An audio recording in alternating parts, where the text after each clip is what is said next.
Zenbatetan ez ote dugu amets egin onartezin den oro aldatzearekin. Zenbatetan ez ote dugu amestu herri justu, berdinzale eta askeago batekin. Zenbat negar, zenbat borroka, zenbat malko ez ote ditugu isuri bide luze honetan. Gauza bat eskatu nahi dizuet.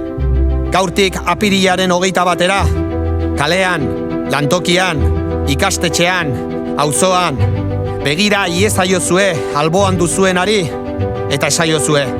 Lagun, unea da orain. Emakumeak, gizonak, langileak, langabetuak, pentsionistak, gazteak, askoz gehiago gara, indartsuagoak gara, elkarrekin gaude, eta gure unea da orain. Ez dugu itxoingo 4 urte gehiago, ez dugu itxoingo 8 urte gehiago, ez dugu itxoingo 40 urte gehiago. Unea da orain, unea ez da etorkizunean, unea ez da garai abstraktu bat, unea ez da izan liteken zerbait, ez da izan beharko luken zerbait, ez da bihar, ez da etzi damu, ez da datorren astean, unea da orain, unea